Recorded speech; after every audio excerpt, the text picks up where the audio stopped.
for me to get up out of this funk.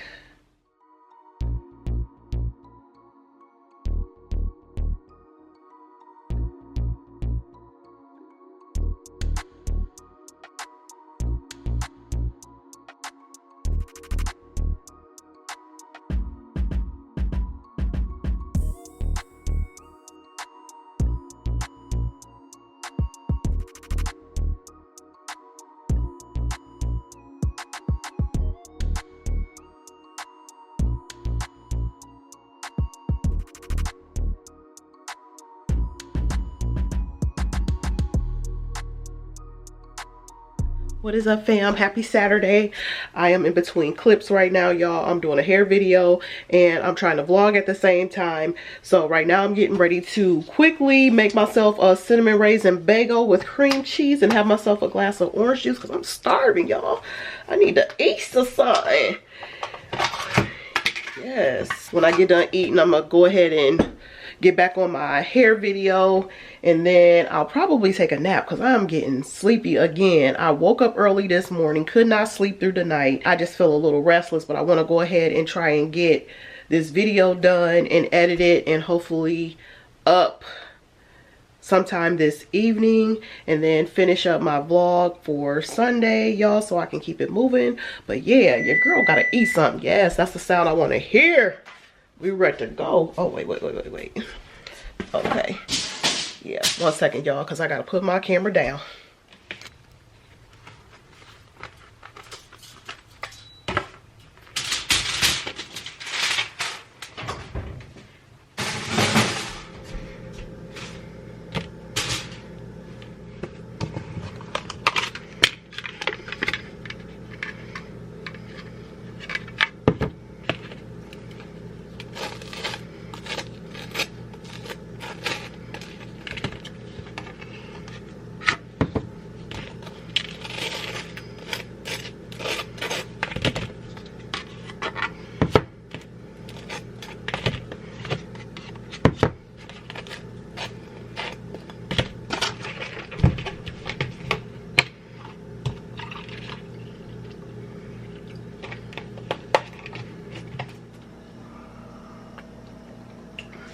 Yummy.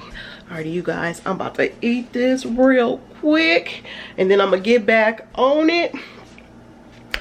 And y'all, that Great Value orange juice is the bomb.com. I don't always get name brand orange juice because that orange juice right there tastes just as good as the name brand orange juice, honey. So why spend $3 on Tropicana when you could spend $1.89 on Great Value at Walmart? All right, Walmart, I just gave y'all a promo. Anyhow, I'll see y'all in a bit, fam. I'm all done with my hair video. I went and beat my face to the gods. Now I'm getting ready to go wash it off and go lay down. This is the only thing I hate about doing videos is you get all glammed up and ain't got nowhere to go. But such is life. We do what we have to do around here, you know what I'm saying? I got my pictures already on my phone that I'm gonna use for my thumbnail on my video. Uploaded a pic to my IG and my Facebook story, so the video will definitely be dropping soon here. But yeah, y'all, I'm getting ready to go lay down, but I'm gonna grab myself lunch because it's a little bit later now. It took me a little while to do that video because I was really taking my time. So yeah, I will catch up with y'all in a minute, fam. What's up, you guys, and happy Tuesday. So we had a big scare yesterday, my mom and I, about my dad. He was non-responsive on Monday morning. My mom normally comes over here on Monday, Wednesdays, and Fridays to walk on the treadmill, and she's at my house for maybe like 45 minutes and then she goes back home. So she told me Sunday that my dad was coughing really, really bad, and she thought maybe he needed to take a COVID test to see if he got the virus. So she had me searching around for some places, and I didn't know where you could take a COVID test at really quickly, so I had put it on my Facebook page, hey, does anybody know where my dad can get a COVID test from? There were some people that reached out and gave me a couple of suggestions. And then also my auntie told me that because he worked at the University of Akron, they do the testing on Tuesdays for free, and he could go down there and get the COVID test done. So he had already planned Tuesday to go to Akron U to get the test done because he knew exactly where the building was that they were doing the testing in. But Monday morning, my mom said when she left, she told my dad she was getting ready to come to my house, and normally he's like talking to her, and she said he was just staring in the corner of the wall. The TV was playing, but he was just staring at the corner of the wall, and he didn't say anything to her. Now, I don't know why that didn't alarm my mother, but she thought maybe he was upset with her from the day before because he wanted her to hang out with him in the living room, because if he did have COVID, he didn't want to be by himself. So she just assumed that he was upset. So she just walked out the door. She said that when she came back home, which was like 45 minutes later, 45 minutes to an hour, I guess, he was still staring at the wall, and he had urinated on himself. She was trying to talk to him, and she was asking him like, what's going on? And he wasn't responding. But I guess he could hear her, but he wasn't vocally responding to her. So she went to go get him something to drink. And when she went to give it to him and he lifted up his hands to grab it, he was shaking real bad. So my mom calls me. She's telling me what's going on. She said he's not responding to me. He urinated on himself. And I told her, call 911 right now. I said, I'm on my way. I'm not for sure what's going on with my dad. I'm thinking maybe he has COVID and this thing is just taking its toll on my dad. So I'm trying to hurry up, rush, get to my parents' house. I knew by the time I got there, because of how long it takes me to get to my parents' house, that the paramedics would beat me there. I get to my parents' house. I'm calling my mom so she could let me in because they're in a secured building. She's not answering the phone. I'm sitting there. And I'm like, okay, did the paramedics take both my dad and my mom in the ambulance to the hospital? And at this point, I don't know which hospital they took him to. And I don't know what's going on. So I was just getting ready to pull off and leave and just go to City Hospital.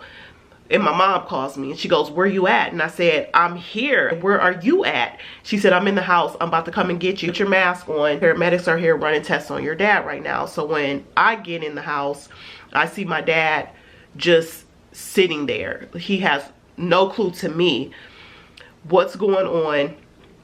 And I'm just rubbing all over my dad. And I'm saying, Daddy, you're going to be okay. It's going to be all right. You're going to be okay. And it looks like they had like this mobile EKG hooked up to my dad, and because of the readings on the EKG, they had to call a private paramedic to come and pick up my dad and take him to the hospital. So my dad is in the hospital for about, I want to say, 3 hours before I called. They said we couldn't come down there due to the new COVID restrictions, and that they would call us when one person could come down there. So we're waiting on this phone call, never getting it. And in the meantime, when they were running like all the tests, I was calling my family, friends, everybody to let them know what was going on with my dad, because in all of my years of living, I've only seen my dad down one time, and that was when he had an accident at work where a machine almost took his leg off. That was the only time. I've never ever seen my dad like this. So it was very scary to walk into the room and see my dad non-responsive, like not talking, nothing, like he's in a total zone, like he's gone. I ended up calling the hospital just to check on my dad, because I'm like, look, y'all just brought my dad down here a couple of hours ago. I'm just trying to check in to see what's going on. What are you doing with my dad? And they send me over to the ER room where he was at. Nobody answered the phone. And I'm just letting the phone ring and ring and ring. I'm like, what is going on down there? So I hang up the phone. I told my mom I'll wait an hour and then I'll call again. Waited an hour. I called. I got a lady on the line, and I was asking her what was going on with my dad at the time, and she said that they were just getting ready to take him to get a chest x-ray, and that they didn't have any results for him at that time. And I said, okay. I said, well, do you have a good number on file for him to call my mother once the testing is done? So they come giving out this random number, and I'm like, what is this? I'm thinking like, okay, this may be the reason why y'all not calling. I said, this is not his number, ma'am. I need to give you our house phone number so you can, or someone can call once y'all get an answer what's going on with my dad, because me and my mom are sitting over here worried half to death because we don't know what's wrong. So they connect me over to another department that had to update his contact information. They don't answer. So it kicks me back over to the person who I was originally speaking with. And she goes, they didn't answer the phone. They just sitting like 2 seats over from me. Hold on, let me transfer you back over. And I'm thinking at this time, we all know what these new COVID restrictions are. At least you guys can be as a little bit more accommodating. If you're just sitting 2 seats over from the person in scheduling, how about you just take the phone number down and pass it to them? So that way I don't have to be on this phone waiting for 5 minutes for someone to answer or not answer the phone. So now I'm getting irritated, but at the same time, I'm trying to not be a rude person, because I understand that they could take it out on your loved ones if you're being rude and disrespectful. So I'm trying to keep the peace and not go off on anybody, but at the same time, I was very irritated with how all of this was handled. So they got my dad's information updated. We hung up. 2 hours passed. They still didn't call. And I know that when you get a chest x-ray done, because I have to get them every time I go for a breathing treatment, it takes no longer than 5 to 10 minutes to do the whole test. My mom goes, give me the number. I'm going to call them this time. My mom calls them, putting a nurse on the phone after my mom verified some of my dad's personal information. His blood pressure was high when he came in. His heart rate was high, but they were able to get everything stable. They gave him a COVID-19 test. The test came back negative, but he does have pneumonia. They ended up admitting my father into the hospital, but they said that there was going to be another doctor that was going to come in and see my father before they put him in a room.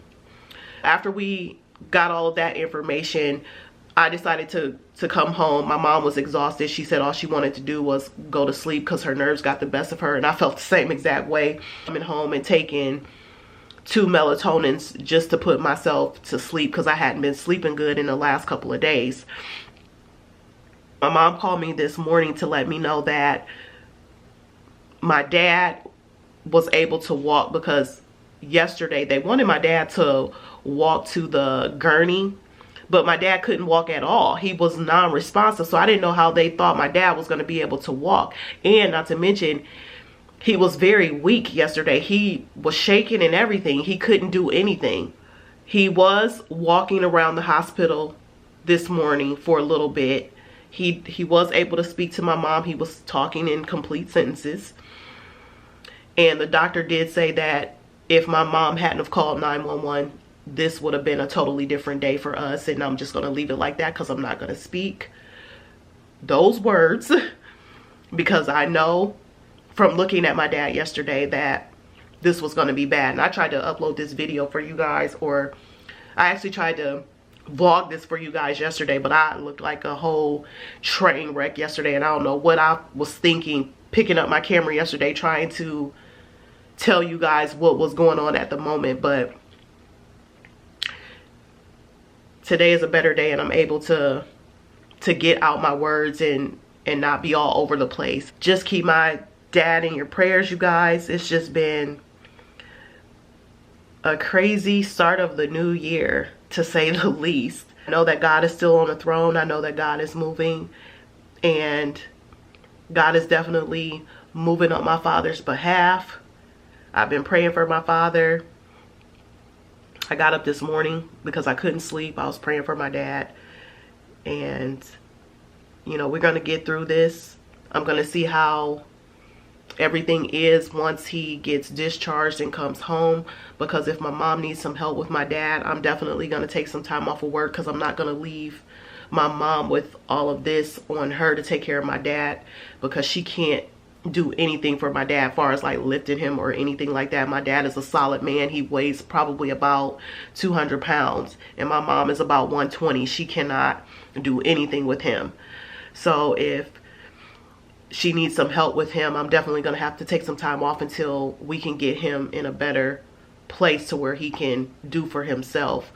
I just wanted to let you guys know what was going on. Thank you so much for your prayers, because I did put this on my Facebook post yesterday while we were actually sitting and waiting for his results, what was going on. And so many of you were sending me messages that you were praying for my dad, and I totally appreciate you guys. I love you guys so much. I really do, and thank you, because when you can't pray for yourself, there's other people that can. And I just want to thank everybody for praying, because prayer does work and God is definitely moving. So I will see you guys on another video real soon, and I will keep you guys updated on my father's progress. And yeah, see you, fam.